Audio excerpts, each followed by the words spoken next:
Bismillahirrahmanirrahim. Assalamualaikum warahmatullahi wabarakatuh.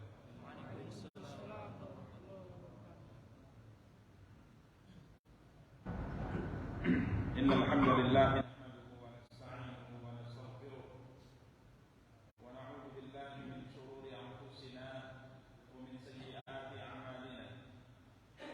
May yahdihillahu fala mudilla lahu ومن يضلل فلا هادي له أشهد أن لا إله إلا الله وحده لا شريك له وأشهد أن محمدا عبده ورسوله صلوات ربي وسلامه عليه وعلى آله وأصحابه ومن اهتدى بهديه واستنى بسنته إلى يوم الدين وسلم تسليما كثيرا. أما بعد،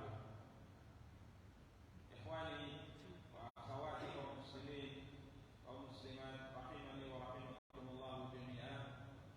Alhamdulillah, puji dan syukur senantiasa kita ucapkan untuk Allah Tabaraka wa Ta'ala atas nikmat dan karunia yang diberikan oleh Allah Tabaraka wa Ta'ala untuk kita semua. Salawat beserta salam semoga senantiasa dilimpahkan oleh Allah untuk junjungan dan panutan kita Nabi Allah yang mulia Muhammad sallallahu alaihi wasallam. Ikhwani wa akhwati kaum muslimin kaum muslimat rahimani wa rahimakumullah jami'an. Pada kesempatan yang berbahagia kali ini bismillah kita akan kembali melanjutkan kajian dan pembahasan kita, mencoba untuk membaca kitab At-Tauhid karya Syekh Muhammad bin Abdul Wahab rahimahullah taala dengan panduan syarah dari Syekh Muhammad bin Shalih Al-Utsaimin rahimahullah taala, di mana pada pertemuan yang lalu kita masih membahas bab ke-23 dari kajian ini. Babun ma jaa'a anna ba'dha hadhihi al-ummati ya'budu al-awthan. Bab penjelasan bahwa sebahagian umat ini akan menyembah al-awthan, akan kembali menyembah berhala. Di mana para ikhwah dan para akhwat yang dimuliakan dan dirahmati oleh Allah Tabaraka wa Ta'ala, kita telah bacakan 3 dalil yang disebutkan oleh Asy-Syaikh rahimahullahu taala, di mana ketiga-tiganya merupakan dalil pembahasan yang berkaitan dengan bahwa umat sebelum kita menyembah berhala. Dalam surah An-Nisa, Allah Tabaraka wa Ta'ala berfirman tentang ahlul kitab, yu'minuna bil jibti wa taghut. Dalil yang pertama surah An-Nisa 51. Allah Tabaraka wa Ta'ala berfirman menceritakan tentang orang-orang yang telah diberikan kepada mereka bahagian daripada Alkitab, bahwa mereka adalah yu'minuna bil jibti wa taghut, beriman dengan jibt dan juga taghut, dengan beberapa penjelasan dan penafsiran yang telah kita bacakan pada pertemuan yang lalu. Intinya mereka melakukan kesyirikan kepada Allah Tabaraka wa Ta'ala.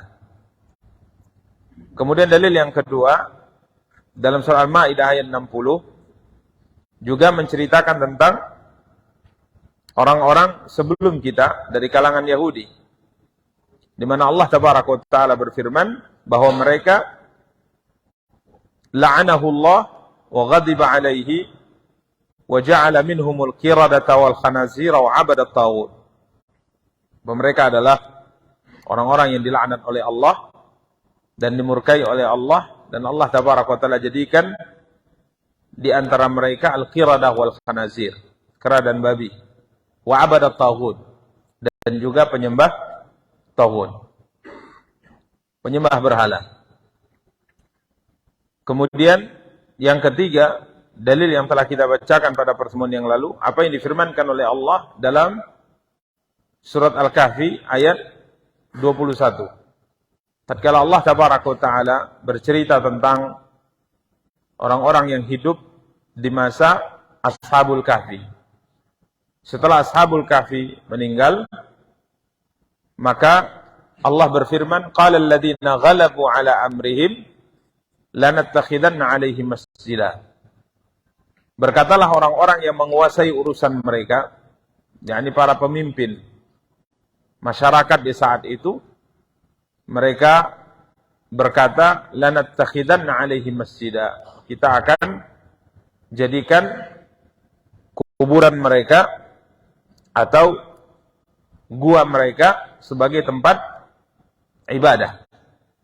Dan sebagaimana telah kita jelaskan pada pertemuan yang lalu, bahwa membangun tempat ibadah di atas kuburan merupakan salah satu di antara sarana kesyirikan yang bisa menyebabkan seorang terjatuh ke dalam syirik. Ya, membangun tempat ibadah di atas kuburan. Sehingga seorang tatkala beribadah, maka ia beribadah di tempat peribadatan tersebut. Ini merupakan wasilah, ya, sarana daripada sarana kesyirikan kepada Allah Tabaraka wa Ta'ala. Ini yang alhamdulillah telah kita jelaskan pada pertemuan yang lalu, bahwa semua dalil atau 3 dalil ini berkaitan dengan umat sebelum kita yang secara umum diceritakan oleh Allah Tabaraka wa Ta'ala melakukan kesyirikan atau menyembah berhala.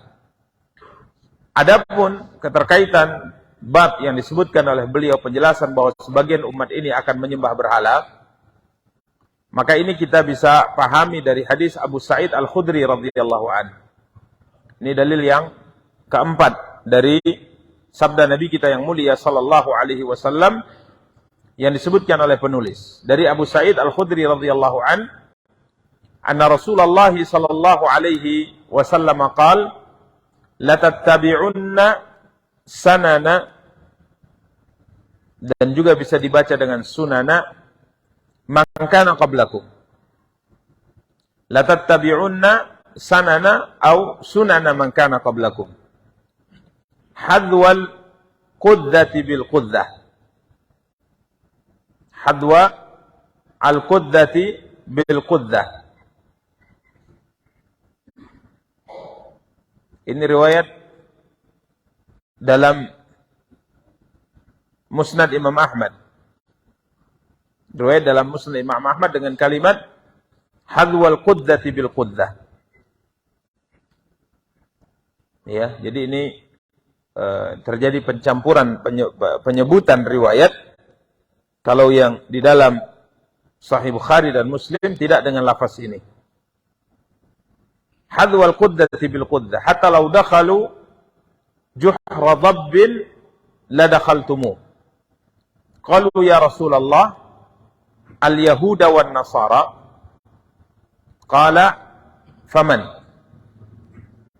Abu Sa'id Al-Khudri radhiyallahu anhu berkata, sesungguhnya Rasulullah sallallahu alaihi wasallam bersabda, sungguh kalian akan mengikuti, atau sungguh kalian benar-benar akan mengikuti sanana. Kalau dibaca dengan sanana, Syekh Ibnu Utsaimin menjelaskan artinya jalan. Sungguh kalian akan mengikuti jalan yang ditempuh oleh orang-orang sebelum kamu. Ini kalau dibaca dengan fathah, sanana. Namun kalau dibaca dengan dhammah, sunana, Syekh Ibnu Utsaimin mengatakan at-tariqah, metode. Diterjemahkan dengan tariqah, metode. Jadi bisa diterjemahkan dengan kalimat sungguh kalian akan mengikuti metode beragama orang-orang sebelum kamu. Kemudian Rasulullah sallallahu alaihi wasallam bersabda, hadwal quddah bil quddah. Quddah artinya bulu yang diletakkan di ujung anak panah. Jadi bulu yang diletakkan di ujung anak panah itu mesti sejajar. Mesti sejajar supaya panah tadi tatkala dilepaskan maka ia tidak, apa istilahnya, melenceng. Supaya ia tidak melenceng. Jadi seakan-akan Nabi Shallallahu Alaihi Wasallam bersabda, sungguh kalian akan mengikuti jalan yang ditempuh oleh orang-orang sebelum kamu, atau metode beragama yang dilakukan oleh orang-orang sebelum kamu, sejajar sebagaimana yang dilakukan oleh mereka, sama seperti sejajarnya bulu di anak panah. Ini riwayat yang disebutkan dalam Musnad Imam Ahmad. Dalam sebagian riwayat disebutkan shibran bi shibrin wa dhira'an bi dhira'in. Sejengkal demi sejengkal, sehasta demi sehasta. Artinya dalam perkara besar maupun dalam perkara kecil, kalian akan mengikuti metode atau jalan yang ditempuh oleh umat sebelum kamu. Sampai Nabi sallallahu alaihi wasallam bersabda, hatta law dakhalu juhra dhabbin la dakhaltumu. Sehingga jika seandainya mereka masuk ke lubang dhab. Dhab artinya kadal. Kalau diterjemahkan ke biawak, sering kita sampaikan ini kurang tepat. Karena dhab itu halal, sedangkan biawak haram. Jadi bukan biawak. Dhab itu halal. Dhab ini halal. Ini kadal yang hanya ada di beberapa daerah di tanah Arab. Sehingga Nabi kita yang mulia sallallahu alaihi wasallam tatkala dihidangkan kepada beliau jamuan dhab ini, dihidangkan kepada beliau jamuan kadal, artinya saat itu Nabi sedang duduk bersama dengan para sahabat, kemudian dihidangkan dhab ini kepada mereka. Nabi sallallahu alaihi wasallam sama sekali tidak menyentuhnya. Nabi sama sekali tidak menyentuhnya. Kala itu para sahabat bertanya, "Ya Rasulullah, kenapa Anda tidak menyentuhnya?" Seakan-akan para sahabat mengatakan, apakah ini adalah daging atau binatang yang diharamkan dalam agama kita? Maka Nabi sallallahu alaihi wasallam menjelaskan bahwa ini adalah makanan yang tidak ada di negeri kami atau di daerah kami di Mekah. Ya. Jadi beliau itu merasa jijik dengannya karena ini makanan yang tidak biasa dimakan oleh penduduk Mekah. Ya, namun Nabi membiarkan para sahabat menyantapnya. Ya, jadi ini takrir. Ya, artinya Nabi Shallallahu Alaihi Wasallam membiarkan para sahabat memakan daging ini, tapi beliau sendiri tidak memakannya. Ini menunjukkan bahwa daging dhab adalah halal. Daging dhab adalah halal. Jadi dhab tidak tepat diartikan dengan biawak, karena biawak ini binatang pemangsa ya. Ya, tidak boleh dimakan. Jadi dhab di sini kalau diterjemahkan dengan biawak ini kurang tepat. Ya, diterjemahkan dengan biawak ini kurang tepat. Dhab la dakhaltumu. Jika seandainya mereka, yakni umat sebelum kalian masuk ke lubang dhab. Lubang dhab adalah lubang yang sangat kecil. Karena ini binatang tidak besar. Beda dengan biawak. Biawak besar ya. Berapa kilo paling besar? Besar biawak itu. Dia lubang kecil, kadal. Ya. Kadal gurun. Orang bilang kadrun ya. Kecil. Binatang ini tidak besar, kecil. Ya. Jika seandainya mereka masuk ke lubang kadal ini, tidak mungkin orang masuk ke lubang kadal. Tidak mungkin. Tapi ini seperti sebuah kiasan. Jadi kalau seandainya mereka melakukan sesuatu yang secara logika tidak diterima, kalian akan ikuti juga gitu. Ya, kalau dikatakan lubang buaya masih mending. Buaya besar. Jadi orang masuk lubang buaya itu masih mungkin. Tapi kalau masuk lubang kadal, ini mustahil, nggak mungkin.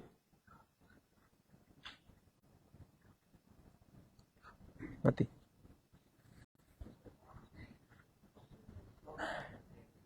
Habis baterai.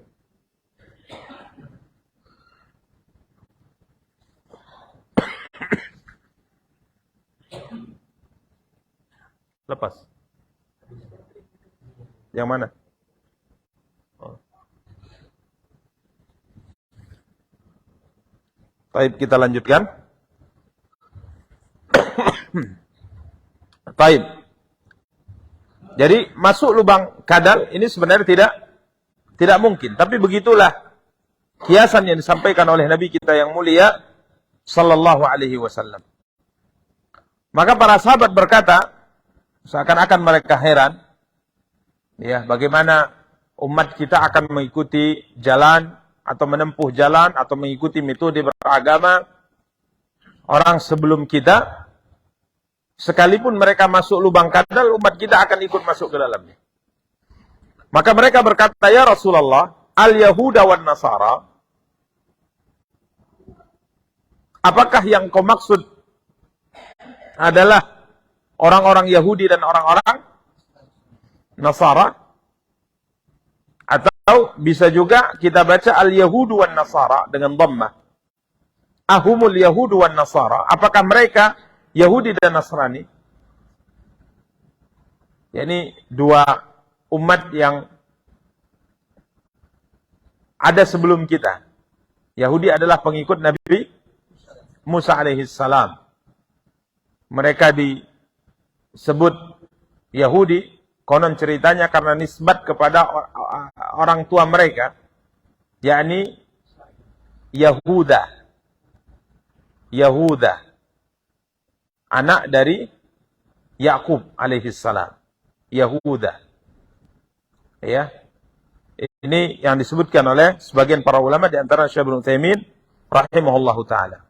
Ada sebagian mengatakan bahwa mereka disebut Yahudi karena diambil dari kalimat hadu ilallah, kembali kepada Allah. Ya. Sedangkan Nasrani adalah pengikut Nabi Isa alaihi salam. Ya. Konon ceritanya disebutkan di sini bahwa awal mulanya mereka berada di daerah yang namanya Nasirah. Maka kelompok ini disebut dengan Nasara. Atau Minan Nusrah. Karena membela Nabi Isa alaihi salam.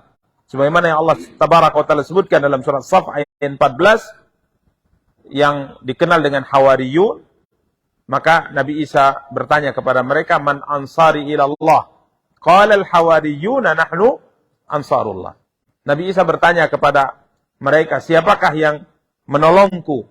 Ya, maka orang-orang Hawariyun mengatakan, kami akan menolong Anda. Maka ini para ikhwah dan akhwat, dua kelompok yang atau dua umat yang muncul sebelum kita, yakni Yahudi dan Nasrani. Maka para sahabat mengatakan, ya Rasulullah, apakah yang Anda maksud bahwa kami umat Islam ini akan mengikuti metode beragama atau menempuh jalan yang ditempuh oleh orang-orang sebelum kami? Apakah yang kau maksud adalah orang Yahudi dan Nasrani? Maka Nabi SAW mengatakan, Faman, kalau bukan mereka siapa lagi? Kalau bukan mereka, siapa lagi? Para ikhwan dan akhwat yang dimuliakan dan dirahmati Allah. Karenanya kita lihat secara fakta, kenyataan, apa saja yang dilakukan oleh Yahudi dan Nasrani, maka umat kita akan mencontohnya. Umat kita akan mencontohnya. Ya. Seperti yang disabdakan oleh Nabi. Di saat mereka masuk ke lubang biawak sekalipun, kalian pasti akan ikut. Artinya tidak mungkin kalian tidak mengikuti mereka. Ini sebagai sebuah sunnatullah yang akan terjadi, dan Nabi SAW sebenarnya ingin mengingatkan kita agar kita jangan mengikuti mereka. Tapi sunnatullah terjadi bahwa umat ini akan mengikut mereka. Karenanya para ikhwah dan para akhwat yang dimuliakan dan dirahmati oleh Allah tabaraka wa taala, kalau kita perhatikan seperti yang disebutkan oleh Syekh Ibnu Utsaimin rahimahullah taala, banyak pelanggaran, banyak dosa yang dilakukan oleh orang-orang sebelum kita yang umat ini mencontohnya atau mengikutinya. Apakah sadar bahwa itu merupakan metode mereka, cara beragama mereka, atau jalan yang pernah mereka tempuh atau tidak? Tetap diikuti. Contoh misalnya, sebelum dikaitkan dengan pembahasan yang sedang kita bahas, Allah tabaraka wa ta'ala menyebutkan bahwa orang-orang sebelum kita memakan harta riba. Orang-orang sebelum kita memakan harta riba. Lu'inal ladzina kafaru min bani Israil ala lisani Dawud wa Isa bin Maryam. Ya. Mereka dilaknat oleh Allah tabaraka wa taala melalui perantara Nabi Isa dan Nabi Daud alaihima wa ala nabiyina afdhalus salahu azkas salam. Di mana di antara yang mereka lakukan adalah memakan riba. Ya, memakan riba. Kemudian mengambil harta haram. yakni dalam istilah kita uang sogok. Ini mereka lakukan. Dan kalau kita perhatikan tentang riba yang diambil oleh mereka dahulu dengan umat kita saat ini, maka tentunya kita bisa melihat bahwa mereka memakan riba, maka sebahagian kaum muslimin juga memakan harta riba. Mereka dahulu mengambil uang haram, uang sogok tadi, ya. Maka umat Islam sebahagian juga melakukan hal yang sama. Bahkan di saat mereka dahulu la yatanahawna 'an munkarin fa'alu, mereka tidak melarang antar sesama mereka dari melakukan perbuatan mungkar dan tidak memerintahkan antar sama dalam melakukan perbuatan ma'ruf, maka umat kita juga melakukannya. Sehingga amar ma'ruf nahi mungkar lemah di kalangan umat Islam. Ini para ikhwah dan akhwat yang dimuliakan dan dirahmati Allah. Bahkan dalam akidah. Di saat Allah tabaraka wa taala perintahkan mereka untuk masuk ke Masjidil Aqsa dengan ruku' atau sujud dengan mengatakan hittah. Dengan mengatakan apa? Hittah. Wa qulu hittatun naghfir lakum khatayakum wa sanazidul muhsinin. Masuklah kalian ke negeri suci tersebut, yakni Al-Aqsa, dengan mengatakan hittah. Hittah. Arti hittah artinya, ya Allah ampunilah dosa kami. Ini arti hittah. Ya Allah ampunilah dosa kami. Masuk dalam keadaan merendahkan diri kepada Allah dengan rukuk, dengan membungkukkan punggung, masuk ke negeri Al-Aqsa. Namun apa yang dilakukan oleh mereka ini? Mereka masuk dengan mengatakan hintah. Hintah artinya gandum. Mereka menambah satu huruf. Hittatun, mereka tambah satu huruf. Hintatun. Artinya jauh berbeda. Hittah artinya ya Allah ampuni dosa kami. Hintah artinya ya Allah ampuni dosa kami. Hintah artinya gandum, biji gandum.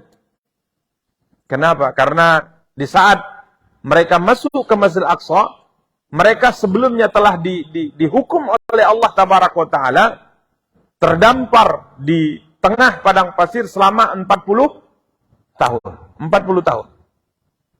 Karena di saat Nabi Musa dan Nabi Harun membawa mereka untuk masuk ke Al-Aqsa, mereka tidak mau. Dalam cerita yang diceritakan oleh Allah dalam surat Al-Ma'idah, mereka tidak mau karena Al-Aqsa waktu itu dikuasai oleh orang-orang kafir, orang-orang kuat. Maka Nabi Musa mengajak mereka bertempur, berjihad, dan Allah berjanji akan memenangkan mereka, tapi mereka tidak mau karena masih dikuasai oleh musuh. Kami mau akan masuk kalau musuh tadi keluar atau dikeluarkan oleh Allah dulu baru kami masuk. Maka Nabi Musa mengatakan, masuklah, kita bertempur, ya sekedar mungkin untuk melakukan sebab supaya janji Allah itu Allah berikan kepada kita. Karena kan tidak mungkin dalam kehidupan dunia mendapatkan sesuatu tanpa mengerahkan sebuah usaha dan sebab. Tapi mereka tetap tidak mau, sampai tatkala dinasehati oleh alim ulama mereka, sebagian alim ulama mereka seakan-akan dipaksa mereka berjihad, maka mereka mungkin mengungkapkan kekesalan hati mereka kepada Nabi Musa alaihi salatu wassalam dengan ucapan yang menunjukkan akan kezaliman mereka. Mereka mengatakan, "Idhhab anta wa rabbuka faqatila innaha huna qa'idun." Pergilah engkau bersama Tuhanmu, wahai Nabi Musa. Wahai Musa, berperanglah engkau dengan Tuhanmu, sedangkan kami di sini akan duduk menunggu hasilnya. Maka di sini Nabi Musa sangat sedih. Nabi Musa sangat sedih. Ya, beliau berkata, fafruq bainana wa bainal qaumil fasiqin. Sehingga akhirnya Allah tabaraka wa taala hukum mereka, ya, berkelana atau tidak tahu arah, berputar-putar arba'ina sana, selama 40 tahun di tengah padang pasir. Namun di saat mereka berputar di tengah padang pasir, tidak tahu di mana jalan keluar dari padang pasir ini, yatihuna fil ard, ya, tidak tahu kemana jalan yang menunjukkan mereka agar mereka bisa ke Al-Aqsa. Allah berikan kepada mereka anugerah-anugerah besar. Untuk minum di tengah padang pasir tentunya tidak ada sumber air. Maka Allah perintahkan Nabi Musa alaihi salatu wassalam untuk memukulkan tongkatnya di sebongkah batu yang bisa dibawa kemanapun. Maka Nabi Musa memukulkan tongkatnya di batu tersebut sehingga terpancarlah dari batu itu 12 mata air. Jadi minum air bersih hanya dari batu yang mereka bawa kemana-mana selama 40 tahun di tengah padang pasir. Ini mukjizat. Dia nggak habis-habis selama 40 tahun. Sebongkah batu. Kemudian makanan mereka tengah padang pasir, susah cari makanan. Allah tabaraka wa taala turunkan untuk mereka makanan siap saji. Makanan siap saji, bukan ayam goreng. Ya. Makanan siap saji, al-manna was salwa. Daging burung yang turun langsung dari langit, kemudian makanan semacam manisan yang sangat nikmat diturunkan dari langit. Jadi kalau sudah jam makan, turun jamuan dari langit, siap langsung disantap. Selama 40 tahun. Mereka bosan.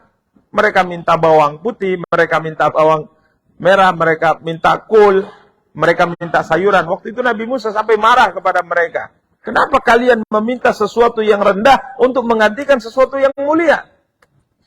Sudah dikasih nikmat manna dan salwa, malah cari sayuran.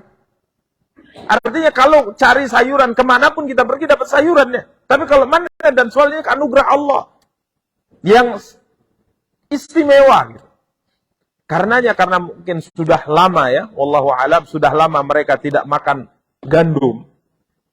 Sehingga setelah hukuman ini berlalu, 40 tahun berlalu, disuruh masuk ke Aqsa dengan mengatakan hittah. Ya Allah, ampuni dosa kami. Yang teringat di benak mereka bukan hittah. Apa itu? Gandum. Allahu Akbar. Jadi Allah suruh hittah, ucapkan ampuni dosa kami, ampuni dosa kami. Karena sudah banyak melakukan dosa, maka mereka masuknya mengatakan hintah. Gandum, gandum, gandum, gandum. Ini memang kurang diuntung mereka ya. Ya, mungkin bahasanya kurang apa? Nggak tahu diri, nggak tahu diuntung. Sebegitu banyak nikmat yang Allah berikan kepada mereka, mereka masih mengeluh. Maka mereka mengatakan hintah, hintah, bersamaan pula. Seharusnya hittah, hittah. Ya Allah, ampun dosa kami, ya Allah. Karena sudah banyak kesalahan yang kami lakukan. Tapi mereka mengatakan hintah, hintah, hintah. Mereka tambah satu huruf. Hittah ditambah nun. Dan subhanallah, Al-Imam Ibnu Qayyim rahimahullah ta'ala menyamakan metode mereka dalam menerima syariat dengan menambah satu huruf. Maka Ibnu Qayyim rahimahullah mengatakan begitu juga ada sebagian umat kita. Tatkala Allah perintahkan kita mengucapkan satu ucapan, meyakini satu keyakinan dalam agama, kita mengikuti metode Yahudi menambah satu huruf juga. Allah berfirman, Ar-Rahmanu 'alal 'arsy istawa. Allah yang Maha Pengasih istawa 'alal 'arsy. Istawa 'alal 'arsy. Istawa sering diterjemahkan dengan bersemayam di atas arsy. Istawa. Istawa di atas arsy. Istawa, alif, hurufnya alif, sin, ta, waw. kemudian alif, istawa, alif maksura, istawa, alif, sin, ta, waw, alif, 5 huruf. Sebagian orang, tatkala Allah perintahkan, yakini dan ucapkan Ar-Rahmanu 'alal 'arsy istawa, istawa Ar-Rahman 'alal 'arsy, mereka menambah 1 huruf. Mereka tidak mau mengatakan istawa. Mereka mengatakan istaula. Istaula. Tadi berapa huruf?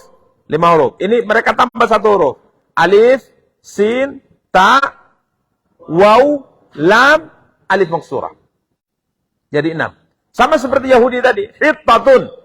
Ha, ta, kemudian ta marbu, ta. Hittatun. Hittatun. Mereka menambahnya menjadi 4. Hintah. Ha, nun, ta, ta marbutah.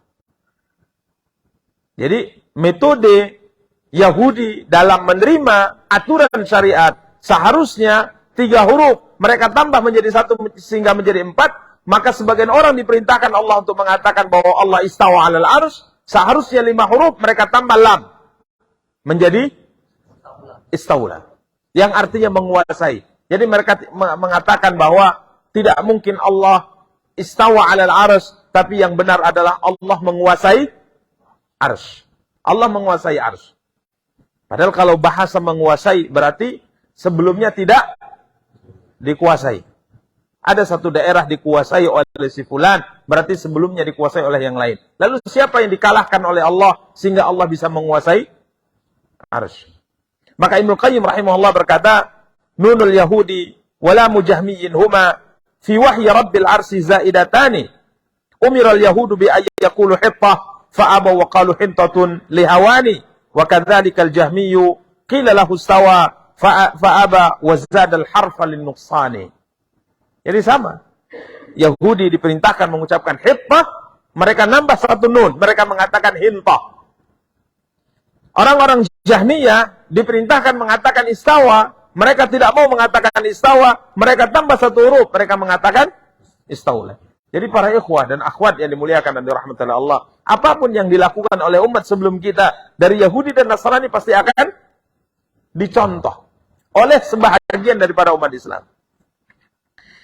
Termasuk dalam pembahasan apa yang Allah ceritakan tentang Ashabul Kahfi yang kita bacakan tadi. Pengulangan dalil. Dalam surah Al-Kahfi ayat 21 Allah berfirman, Qala alladhina ghalabu ala amrihim lanattakhidanna 'alaihim masjida. Berkata para penguasa, kami akan bangun di kuburan mereka sebuah masjid. Ini umat sebelum kita melakukannya. Dan kita telah bacakan dalil-dalil sebelumnya. Di bab-bab sebelumnya, tatkala istri-istri Rasulullah bercerita tentang negeri Habasyah, bagaimana tempat ibadah mereka, banyak kali gambar-gambar orang saleh dan para nabi mereka. Maka Nabi kala itu mengatakan, ulaiki idza mata fihim ar-rajulu salih aw al-'abdu salih banau ala qabri masjidan wa sawwaru fihi tilka suwar. Nabi berkomentar bahwa ketahuilah bahwa mereka yang terbiasa seperti itu, kata Rasulullah. Tatkala ada orang saleh, ada nabi yang meninggal, maka mereka bangun di atas kuburan orang saleh, orang terhormat, nabi mereka sebuah tempat ibadah. Dan mereka gambar di tempat-tempat ibadah tersebut, gambar dari orang-orang saleh dan nabi-nabi mereka. Ini yang dilakukan oleh mereka. Sekarang kalau kita lihat kepada fakta, apakah ini dilakukan oleh sebagian umat Islam? Ada tidak? Antum bisa kasih kesimpulan. Maka ini yang dimaksudkan oleh beliau, bahwa sebagian umat ini akan kembali menyembah berhala. Karena menyembah berhala telah dilakukan oleh umat sebelum kita. Ya, demikian para ikhwah dan akhwat yang dimuliakan dan dirahmati oleh Allah tabaraka wa taala. Jadi ini keterkaitan dengan 3 dalil yang disebutkan oleh beliau bahwa Allah menceritakan umat sebelum kita menyembah berhala, maka umat ini ada sebagian di antaranya pasti akan menyembah berhala. Berikutnya hadis riwayatkan Imam Muslim dari Thauban radhiyallahu anhu, sesungguhnya Rasulullah sallallahu alaihi wasallam bersabda, "Innallaha zawaliyal arda fara'aitu masyariqaha wa magharibaha wa inna ummati sayablughu mulkuha ma zuwiya li minha." Berapa menit lagi? 13. Ingatkan saya setelah 5 menit setelah ini ya. Karena ada mungkin pengumuman dari Pak Ketua. Sesungguhnya Allah zawali. Zawa diartikan menghimpun. Allah tabaraka wa ta'ala menghimpunkan untukku bumi. Sehingga aku bisa melihat timur dan barat. Aku bisa melihat timur dan baratnya bumi. Para ulama berbeda pendapat tentang dihimpunkan untuk Nabi ini maksudnya apa. Sebagian ulama mengatakan Allah berikan kepada Rasulullah SAW kekuatan dalam pandangan beliau, sehingga beliau berdiri di Madinah saat itu bisa melihat luasnya bumi ini. Kalau pandangan kita kan terbatas. Berapa jarak pandangan kita? Atau berapa jarak pandangan yang paling tajam dari seorang? 1 kilometer? Enggak, biasanya enggak tembus. Ya. Ini beliau bisa melihat ujung bumi ke ujung buminya. Timur dan barat bisa beliau lihat. Sebagian berpendapat mengecilkan, Allah kecilkan bumi ini. Mungkin sebagian mengatakan lebih mudah kita mungkin lihat apa? Bola dunia, apa? Globe. Nampak. Namun kalau dikatakan seperti melihat globe, ini sebenarnya tidak ada yang istimewa kalau ceritanya seperti itu. Allahu a'lam, ala kulli hal, Allah perlihatkan untuk Nabi kita yang mulia sallallahu alaihi wasallam bumi ini sehingga beliau bisa melihat timur dan barat. Kemudian Rasulullah sallallahu alaihi wasallam bersabda, "Wa inna ummati sayablughu mulkuha ma zuwiya liminha." Dan umatku, kerajaan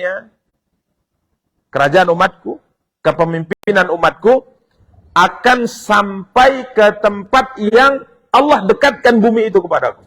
Beliau melihat timur dan barat. Waktu itu beliau berdiri di Madinah. Beliau lihat timur Madinah dan beliau lihat arah barat Madinah. Dan Nabi mengatakan kekuasaan umatku akan sampai ke tempat yang diperlihatkan oleh Allah kepadaku. Dan itu subhanallah, ini mukjizat.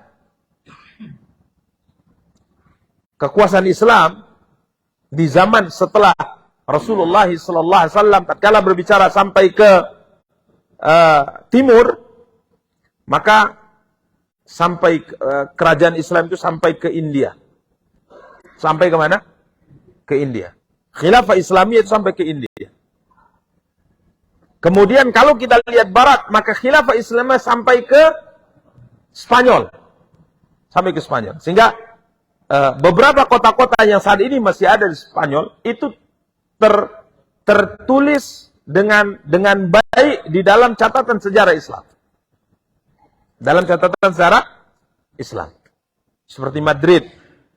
Ini tercatat dengan rapi dalam catatan sejarah Islam. Kota yang dulu dikuasai umat Islam selama sekian abad. Ya. Bahkan saat ini juga peninggalan-peninggalan Islam itu masih bisa dilihat dan diperhatikan. Bahkan sebagian ulama sejarah mengatakan Eropa gelap kalau kekuasaan Islam tidak sampai ke benua Eropa saat itu. Artinya peradaban dunia yang mengembangkan dan memunculkan dengan izin Allah adalah umat Islam. Ya. Ini subhanallah sebagaimana yang disabdakan oleh Nabi. Wa utitu kanzain, dan aku diberikan 2 perbendaharaan harta. Al-ahmar wal abyad, merah dan putih. Maksudnya emas dan perak. Ini mengisyaratkan bahwa kerajaan Persia dan kerajaan Romawi, di mana Persia mayoritas perhiasan mereka adalah perak. Kerajaan Romawi, mayoritas perhiasan mereka adalah emas. Nabi katakan 2 kerajaan ini akan jatuh di tangan kekuasaan umatku. Dan itu terbukti. Dan itu terbukti. Walaupun tetap dikatakan bahwa kerajaan Persia yang habis total di tangan umat Islam. Artinya mereka berhasil ditumbangkan oleh umat Islam secara total. Berbeda dengan Romawi. Berbeda dengan Romawi. Memang ditumbangkan di daerah Syam, akan tapi tidak habis. Tidak habis. Ya, tidak habis. Karena sebagian ulama mengatakan Raja Persia menghinakan surat Nabi kita yang mulia sallallahu alaihi wasallam, sehingga Nabi mendoakan keburukan untuknya. Dia mengoyak suratku, semoga Allah koyak kekuasaannya, sehingga di zaman Umar bin Khattab kerajaan Persia habis. Ya, kerajaan Persia habis total dihancurkan oleh umat Islam. Sedangkan Raja Romawi tatkala menerima surat Rasulullah, dia muliakan surat ini. Bahkan dia simpan surat ini di dalam peti yang terbuat dari emas. Dia muliakan. Dan qadarullah, kerajaannya di beberapa daerah berhasil ditaklukkan oleh kaum muslimin, akan tapi di beberapa daerah yang lain tidak berhasil ditaklukkan. Karena menghormati apa? Surat Rasulullah. Karena siapapun yang berani menghinakan Rasulullah, dahulu maupun sekarang, maka Allah akan binasakan mereka. Allah berfirman, inna syani'aka huwal abtar. Ini janji Allah. Karena para sahabat dahulu mengatakan, kalau kami mengepung satu benteng, berhari-hari, berminggu-minggu, berbulan-bulan tidak berhasil kami taklukkan. Tapi tatkala satu pasukan mereka berani mencela Nabi kita, Muhammad SAW, beberapa hari kemudian benteng ini berhasil kami taklukkan. Inna syani'aka huwal abtar. Demikian para ikhwah dan para akhwat yang dimuliakan dan dirahmati oleh Allah tabaraka wa taala, yang dapat kita sampaikan pada kesempatan yang berbahagia kali ini. Insyaallah hadis ini akan kita lanjutkan pembahasannya pada pertemuan yang akan datang. Kita cukupkan. Wassallallahu ala nabiyina Muhammadin wa ala alihi wa sahbihi wa tabi'in. Subhanakallahumma bihamdika asyhadu an la ilaha illa anta astaghfiruka wa atubu ilaik. Wassalamualaikum warahmatullahi wabarakatuh.